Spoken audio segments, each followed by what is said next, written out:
बिस्मिल्लाहिर्रहमानिर्रहीम। अस्सलाम वालेकुम। आप देख रहे हैं मुझे मेरे YouTube चैनल पर और मैं मुज़म्मिल अवान हूँ। इमरान खान साहब के ख़िलाफ़ कोयटा में वकील अब्दुल रज़ाक शर के कत्ल का मुकदमा दर्ज हुआ।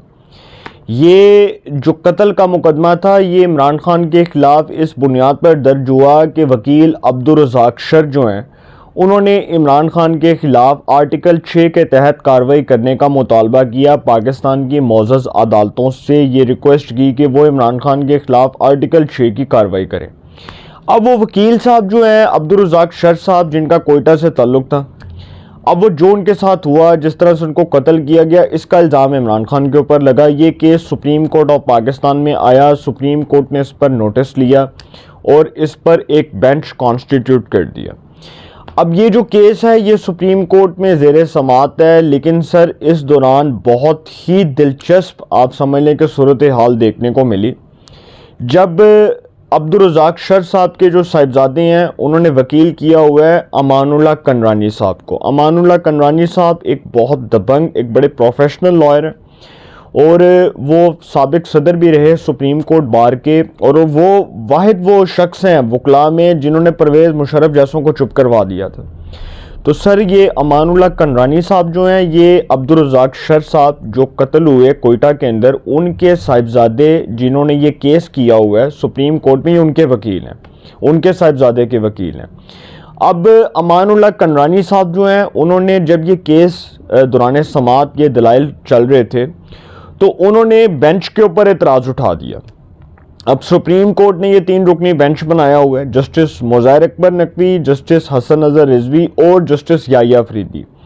अब बेंच के जो 2 फाजिल मेंबरान हैं, जो 2 ऑनरेबल जजेस हैं, उन पर एतराज़ आयद कर दिया गया अमानुल्लाह कनरानी साहब की जानिब से। और अमानुल्लाह कनरानी साहब ने कहा कि जस्टिस मुज़ाहिर अकबर नकवी CCPO लाहौर, साबिक CCPO लाहौर ग़ुलाम महमूद डोगर तबादला केस में इंतखाबात पर अस खुद नोटिस ले चुके हैं।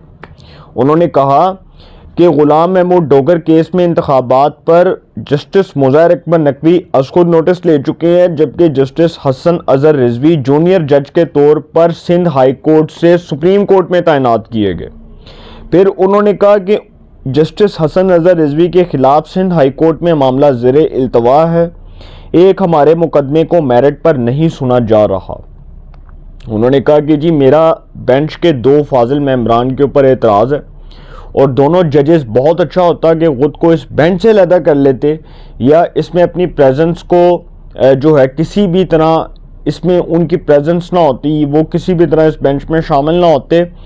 फिर जस्टिस मुज़ाहिर अकबर नकवी साहब ने कहा कि इससे अदलिया की इज़्ज़त और वक़ार जो है वो मजरूह हुआ।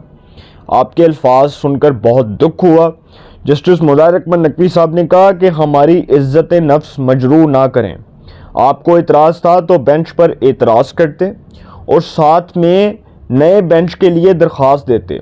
आपको ये तरीका नहीं अपनाना चाहिए था। आप माफ़ी मांगे, हमारी इज़्ज़त नफ्स मजरूह हुई है। फिर उन्होंने माफ़ी मांगी अमानुल्लाह कनरानी साहब ने। देखें मेरा इस ऑनरेबल कोर्ट से, इस मोअज़्ज़ज़ अदालत से कोई जो है वो कोई गिला शिकवा नहीं है, लेकिन मैं एक चीज़ आपको बता दूं कि ये जो अदलिया है, इसी अदलिया से हमें इंसाफ भी मिलना है, इसी अदलिया से इंसाफ के तकाज़े भी पूरे होने हैं।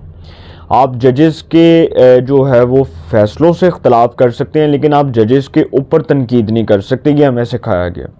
तो मेरा सिर्फ कहने का मकसद ये था कि ये एक ख़बर थी जो मैंने आपके सामने रखी। वकील अमानुल्लाह कनरानी साहब जो हैं, उनका केस, उसका क्या फ़ैसला होता है, ये फ़ैसला अदालत ने करना है।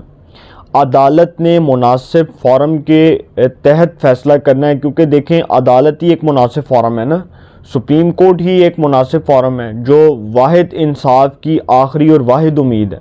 तो वहाँ पर जाकर जो भी दरख्वास्त लेकर जाएगा उसकी सबसे फर्स्ट प्रायोरिटी यही होगी, पहली प्रायोरिटी ये होगी कि भाई उसको इंसाफ मिले।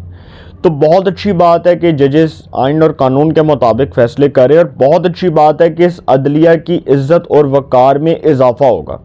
जब बहुत अच्छे फ़ैसले आएंगे, जब आइन और कानून के मुताबिक आएंगे, जब मेरिट के ऊपर फ़ैसले आएंगे, तो सर लोग अदलिया पर एतबार करेंगे, एक आम आदमी अदलिया पर एतबार करेगा। तो अमानुल्लाह कनरानी साहब जो हैं, ठीक है माफ़ी मांगी, इंसान से गलतियाँ होती हैं, कोताहियाँ होती हैं, मैं नहीं कहता वो गलत हैं, वो अपने पॉइंट पर, अपने लीगल पॉइंट पर ठीक हो सकते हैं, जजेस अपने पॉइंट्स पर ठीक हो सकते हैं, اختلاف رائے جو ہے وہ ویسے بھی کہا جاتا ہے نا کہ اختلاف رائے تو جمہوریت کا حسن ہے، تو اختلاف رائے تو کسی بھی بات پر ہو سکتا ہے، تو یہ کوئی اتنی بڑی بات نہیں ہے۔ یہ خبر تھی جو میں نے آپ کے سامنے رکھی۔ اس کیس میں امان اللہ کنرانی صاحب نے جو بہت زبردست قسم کے اب تک جو ہے وہ بڑے اچھے اور بڑے مضبوط دلائل دی ہیں، تو کیس کا کیا فیصلہ ہوتا ہے اس پر کچھ نہیں کہا جا سکتا۔ جب عدالت سے ڈیسیژن آئے گا، ایکسپیکٹڈ ڈیسیژن جب پتہ چلے گا تو پھر اس پر بات کریں گے انشاءاللہ جی۔ ایک نئے سیگمنٹ کے ساتھ پھر ملاقات ہوگی۔ اپنی رائے کا کمنٹس میں ضرور اظہار کیجئے گا۔ اللہ نگہبان۔